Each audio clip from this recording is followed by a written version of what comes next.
सबसे पहले यहाँ पे उपस्थित जितने भी हमारे आयु आबा, दीदी बहन और जितने भी चाय बागान के आए हुए हमारे माता पिता, हमारे बहन, हमारे युवा साथी, हमारे संग्रामी साथी, सभी को मैं अपनी तरफ से उलगुलान जोहार कराता हूँ। जोहार जोहार जोहार जोहार जोहार जोहार। आज हम लोग यहाँ पे उपस्थित हुए हैं एक लड़ाई के लिए। आज जो हम लोग यहाँ पे आए हैं, आप सभी अलग अलग जगहों से जो आप लोग यहाँ पे उपस्थित हुए हैं, ये किस लिए आए हैं? आप लोग बताइए, किस लिए आए हैं? किस लिए आए हैं? अपने हक के लिए आए हैं।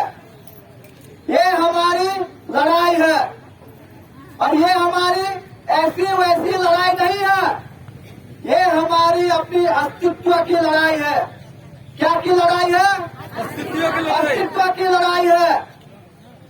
हमारे पूर्वजों ने अंग्रेजों से लड़कर ये जमीन बचाया है। उसके बाद हमारे ही पूर्वजों ने अपना खून पसीना लगाकर ये जमीन को बनाया है और ये अभी ये हमारी जिम्मेवारी है कि इस जमीन को बचाना, इस विरासत को बचा के रखने का जिम्मेवारी किसकी है? हमारी। किसकी है? हमारी। तो ये हमारी लड़ाई है। तो ये लड़ाई को लड़ने के लिए कोई नहीं आने वाला है। कोई फरिश्ता आपके लिए नहीं लड़ेगा। कोई नायक, कोई सुपरमैन आके आपके लिए नहीं लड़ेगा। कोई नेता आपके लिए नहीं लड़ेगा। आपको ही नेता बनना है, आपको ही जननायक बनना है, आपको ही लड़ना है, क्योंकि ये लड़ाई आपकी और हमारी है। ये सरकार को समझना पड़ेगा कि हम लोग कौन है। सबसे बड़ा गलती जो है, ये सरकार नहीं समझती है कि हम कौन है। तो हम उनको बताना चाहते हैं कि हम लोग कौन है। हम लोग वो लोग हैं जो इस जमीन पे आए हैं, तब आए हैं जब ये भारत सरकार भी नहीं बना था। हम लोग तब आए हैं जब ये सरकार नहीं बनी थी। हम लोग तब आए हैं जब ये देश आजाद नहीं हुआ था, जब ये देश किसी महाशक्ति के गुलाम था। तब हम लोग यहाँ पे आए हैं। हमारे पूर्वजों का खून बहा है इस जमीन पर। हमारे पूर्वजों ने खून बहाया है, पसीना बहा है, तब जाके जमीन बना है। ये जमीन हमारी है। किसकी है जमीन? हमारी है। किसकी है? हमारी है। ये सरकार की जमीन है? नहीं है। ये किसकी जमीन है? हमारी है। क्या हम भूमिहीन है? नहीं है। क्या हम भूमिहीन है? नहीं है। क्या हम रिफ्यूजी है? नहीं है। तो ये सरकार कैसे बोल सकती है कि हम रिफ्यूजी है? ये सरकार कैसे बोल सकती है कि हम भूमिहीन है? क्या सरकार कागज दिखा सकती है कि हम रिफ्यूजी है? दिखा सकती है? क्या यह सरकार दिखा सकती है कागज कि हमारे से पहले वो यहाँ पे आए हैं? क्या वो कागज दिखा सकती है? तो हमसे कागज क्यों मांगा जा रहा है? हम लोग को बुड़बक बनाया जा रहा है। हमसे कागज ये लोग क्यों मांगेंगे? ये कौन है मांगने वाले हमसे कागज? हम उनसे कागज मांगेंगे कि आप कौन है हमारे जमीन छीनने वाले? ये जमीन हमने बनाया है, हमारे पूर्वजों ने बनाया है। किसी का हक नहीं है इस जमीन पे 1 इंच भी लेने के लिए। जिस दिन आदिवासी जाग गया, जिस दिन पहाड़ का गोरखा जाग गया, उस दिन लेकिन इस सरकार को मानना पड़ेगा। उस दिन इनको घुटनों में आना पड़ेगा। हम ये सरकार को फिर से ये बोलना चाहते हैं कि हम कौन है और हम लोग यहाँ पे क्यों आते हैं। आप लोग देखे होंगे चांदमुनि चाय बागान, देखे हैं ना? चांदमुनि चाय बागान देखे हैं? चांदमुनि चाय बागान कहाँ पे बना है?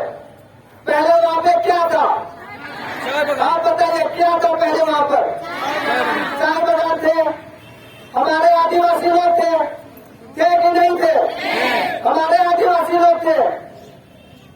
आज वो लोग कहां पर है, कहां पर है बताइए? फुलवाड़ी में।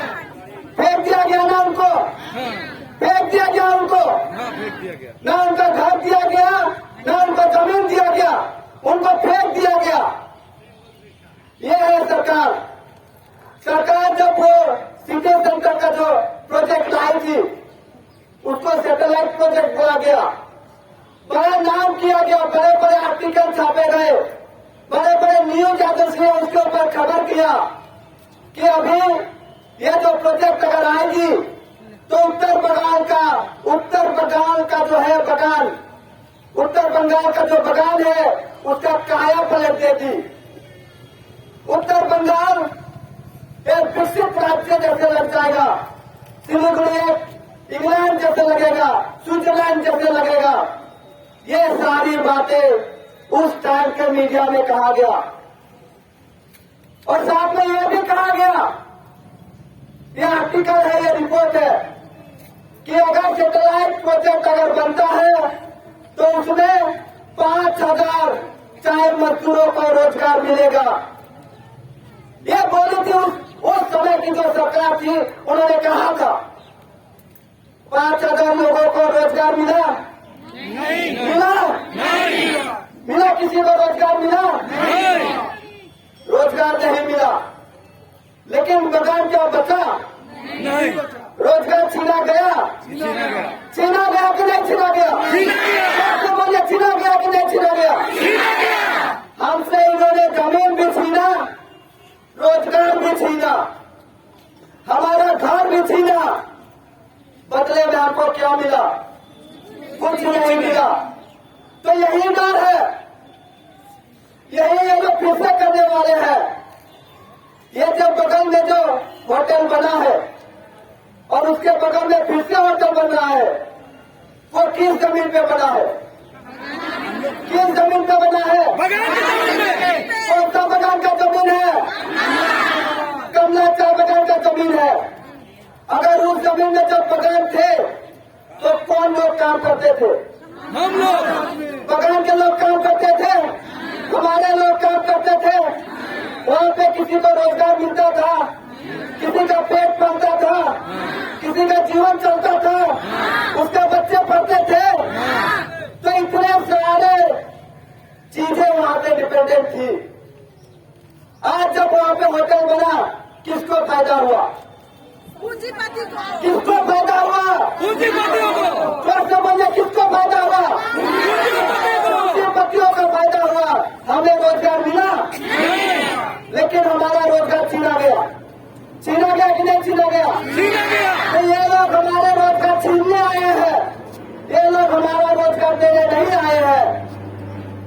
और हम जो इस चाय बागान के मालिक हैं, हमने, हमारे पूर्वजों ने जो इस चाय बागान को बनाया है, उन्हें सिर्फ 5 डेसिबल पट्टा दिया जा रहा है, वो भी मैक्सिमम 5 डेसिबल। किसी किसी को 3 डेसिबल, किसी किसी को 4 डेसिबल, किसी किसी को 2 डेसिबल करके पट्टा दिया जा रहा है। और वहां पे भी सत्य डाल दिया गया है। सत्य क्या है आपको बताते हैं। सत्य यह है कि आप उसमें कॉमर्शियल एक्टिविटी नहीं कर सकते। कॉमर्शियल एक्टिविटी का क्या मतलब है कि आप वहां पे दुकान पात नहीं कर सकते, आप वहां पे फार्मिंग नहीं कर सकते, आप वहां पे किसी प्रकार के कॉमर्शियल एक्टिविटी, दुकानदारी, व्यवसाय, बिजनेस नहीं कर सकते।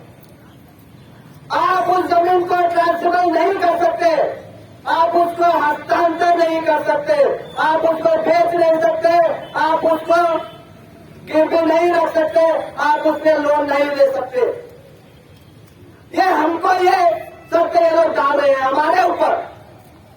लेकिन ये जमीन जिसने बनाया है, हमारे पूर्वजों की नाभि इस जमीन में गाड़ी हुई है, हमारे पूर्वजों की शरीर इन जमीन पे गाड़ा हुआ है, उन पर ये लोग इतने सारे शर्तें डालकर 5 डेसिबल पट्टा हमें दे रहे हैं। लेकिन आपको मालूम है, ये जो पूंजीपतियों को ये जो 30% जमीन जो दे रहे हैं बिना किसी शर्त के, वो इसको बेच सकते हैं, वो इसमें कारोबार कर सकते हैं।